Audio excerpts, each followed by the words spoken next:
সকলকে জয় যিশু। আমাদের প্রিয়জন যখন পৃথিবী ছেড়ে চলে যায় তখন আমরা অসহায় পড়ি। যখন প্রভুতে সে নিদ্রিত হয় তখন আমরা শোক করি। কেউ মারা গেলে বাইবেল সেই বিষয়ে অনেক কিছু বলে। আমরা তখন একা হয়ে পড়ি, আমাদের মনে হয় যেন আমাদের পাশে কেউ নেই। কিন্তু আজকে আমি বলবো, আপনাদের যদি একটু ধৈর্য ধরে এই ভিডিওটা দেখেন তাহলে ঈশ্বর আপনার জীবনে আশীর্বাদ করবেন এবং আপনার পাশে সর্বদা থাকবে। মৃত্যু শেষ নয়, বরং নতুন জীবনের শুরু। যোহন লিখিত সুসমাচার 11 অধ্যায় 25 থেকে 26। যিশু তাকে বললেন, আমি পুনরুত্থান এবং জীবন। যে আমার উপরে বিশ্বাস করে সে মরিলেও বাঁচিবে, এবং যে জীবিত আছে ও আমার উপরে বিশ্বাস করে সে কখনো মরিবে না। এখানে যিশু বলছেন, যারা তার উপর বিশ্বাস রাখে মৃত্যুর পরও তারা চিরকাল বাঁচবে। মৃত্যুর পর বিশ্বাসীদের বিশ্রাম। প্রকাশিত বাক্য 14 অধ্যায়ের 13 পদ। ধন্য তারা যারা এখন থেকে প্রভুতে মৃত্যুবরণ করে।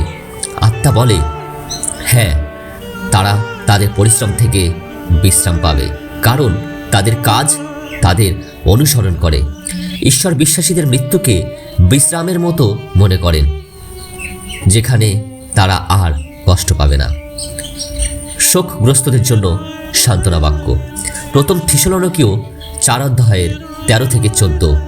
হে ভাইয়েরা, যারা নিদ্রিত হয়েছেন তাদের সম্বন্ধে আমরা তোমাদের অজ্ঞ থাকতে দিতে চাই না, যেন তোমরা অন্যদের মতো শোক না করো, যাদের কোনো আশা নেই। কারণ যেহেতু আমরা বিশ্বাস করি যে যিশু মরেছেন এবং পুনরুত্থিত হয়েছেন, তেমনি যিশুর দ্বারা ঈশ্বর তাদেরও আনবেন যারা তাদের নিদ্রিত হয়েছেন। যারা প্রভুতে মৃত্যুবরণ করেছেন তারা একদিন পুনরুত্থিত হবেন, এই বিশ্বাস আমাদের আশা দেয়। আমরা জাগতিকভাবে দেখি যে হয়তো সে অন্য জগতের মধ্যে দেখি হয়তো সে আর জন্ম নেবে না বা তার কোনো আশাই নেই, কিন্তু আমরা এটা জানি যে আমাদের প্রভু তিনি বলেছেন যে আমি জীবন এবং আমি পুনরুত্থান। যখন আমাদের কোনো প্রিয়জন পৃথিবী ছেড়ে চলে যায়, প্রভুতে নিদ্রিত হন, তখন যেন আমরা প্রভুর এই বাক্য মনে রাখি। যোহন লিখিত সুসমাচারে বলেছে বাইবেলে যে আমি জীবন ও পুনরুত্থান, যে আমাকে বিশ্বাস করে সে মরিলেও বাঁচিবে। অতএব আমরা জানি যে পৃথিবীতে আমাদের প্রভু যিশু জাগতিকভাবে দেহ ত্যাগ করেছিলেন এবং তিনি 3 দিন পরে আবার পুনরুত্থান করেছিলেন। অতএব তিনি আবার জীবিত হয়েছেন আমাদের জন্য। তাই যারা প্রভুতে নিদ্রিত হয়েছেন তারা নিশ্চয়ই প্রভুতে আবার তিনি স্বর্গীয় স্থানে সে স্থান পেয়েছে বিশ্বাস করি। আসুন এখন আমরা সকলে এই মৃত্যুতে আমাদের সান্ত্বনার প্রার্থনা করি। আমরা সকলে চোখ বন্ধ। আমাদের প্রিয়জন যখন পৃথিবী ছেড়ে চলে যান, আমাদের প্রিয়জন যখন প্রভুতে নিদ্রিত হয়, তখন আমরা অসহায় হয়ে পড়ি এবং আমরা নিজেদেরকে খুবই একাকিত্ব মনে করি। আর তখনই প্রভু যিশু আমাদের এই মৃত্যুতে সান্ত্বনার প্রার্থনা তিনি দিয়েছেন এবং আমরা সকলে চোখ বন্ধ করি এবং আমরা প্রভুতে আমরা প্রার্থনা করি, অনুভব করি। প্রিয় স্বর্গীয় পিতা, আজ আমরা ভারাক্রান্ত হৃদয়ে তোমার সামনে এসেছি।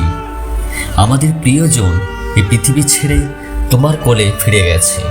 হে প্রভু, তুমি একমাত্র সান্ত্বনাদাতা। তুমি আমাদের কান্না জানো, তুমি আমাদের ব্যথা বোঝো, তুমি আমাদের হৃদয়ের যন্ত্রণা বোঝো। তুমি বলেছ, ধন্য তারা যারা শোক করে, কারণ তারা সান্ত্বনা পাবে। আমরা বিশ্বাস করি তুমি আমাদের প্রিয়জনকে তোমার স্বর্গীয় বিশ্রামে রেখেছ, যেখানে আর কোনো অশ্রু নেই, যেখানে দুঃখ নেই বা কষ্ট নেই, যেখানে যন্ত্রণা নেই। হে প্রভু, আমাদের পরিবারকে তোমার শান্তি দাও, আমাদের হৃদয়ে আশা দাও, যেন আমরা বুঝতে পারি যে মৃত্যুই শেষ নয়, বরং তোমার সঙ্গে নতুন জীবনের শুরু। আর আমরা তোমার হাতে আমাদের দুঃখ ও প্রিয়জনকে সমর্পণ করছি। যিশু খ্রিস্টের নামে এই প্রার্থনা করছি, আমেন।